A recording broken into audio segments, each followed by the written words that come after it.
ఇందాకే show time చూసాను భయ్య. వామ్మో, సూపర్ క్రేంజ్ మూవీ.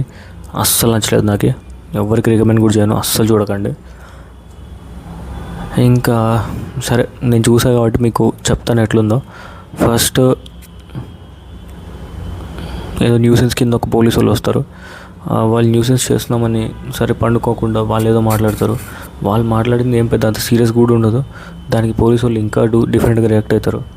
అట్లా రియాక్ట్ అయ్యి అది ఇది మాట్లాడుకొని ఇంకా నేనుతో పన్నట్లు ఫీల్ అయిపోయి ఎవరంతా వాళ్ళ కిందకి వెళ్ళిపోతారు. ఇంకా దాని తర్వాత ఒక చైన్ రాబరీ అంటాడు, వాడు చచ్చిపోయినాడు అంటాడు. ఇంకెప్పుడైతే నరేష్ గారు వస్తారో సీన్లోకి, దీంట్లో కూడా ఒక 15-20 మినిట్స్ కొంచెం సస్పెన్స్ మెయింటైన్ చేశారు. ఎక్కడి నుంచి అంటే పొద్దున్న లేసాక ఆ పాప మెడలోంచి చైన్ లాగడానికి ఒకడు వస్తాడనమాట. వాళ్ళ కూతురు ఉంటుంది, మెయిన్ లీడ్ కూతురు. ఆ చైన్ లాగిన తర్వాత అక్కడ ఒక 15-20 మినిట్స్ మెయింటైన్ చేశారు. దాని తర్వాత ఎప్పుడైతే లాయర్ దగ్గరికి వెళ్తాడో, లాయర్ మన నరేష్ గారు, ఆయన దగ్గరికి వెళ్ళినప్పటి నుంచి ఉంటుంది క్రింజ్. లాయర్లు ఎవరన్నా ఒక మర్డర్ జరిగిందని తీసుకొచ్చి చూపిస్తే అట్లా వణుకుతారా?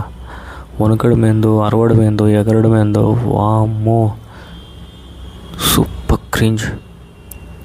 ఎంత ఘోరంగా డీల్ చేసినారంటే సీన్స్ని. దీన్ని ఇంకా మచ్ బెటర్ వేగా తీసిండొచ్చు, చాలా బాగా తీసిండొచ్చు చెప్పాలంటే. అంటే ఉండేదే 1 hour 50 minutes టైము, దాంట్లో ఇంత క్రింజ్ పెట్టి వాళ్ళు ఏదో కామెడీ చేస్తున్నారు అనుకొని కామెడీ యాడ్ చేయడానికి ట్రై చేసి అమ్మోళ్ళు అంటారు, వస్తున్నారు అంటారు, వంట చేయడానికి అంటారు, ఆ వంట చేయడానికి ఒక మనిషిని పిలిపిస్తారు. అన్నీ యూస్లెస్ సీన్స్. తక్కువ రన్ టైం పెట్టి తీద్దాం అనుకుంటున్నాము, ఓకే. ఆ తక్కువ రన్ టైంలోనే మనకి క్రిస్పీ సీన్స్ రావాలి.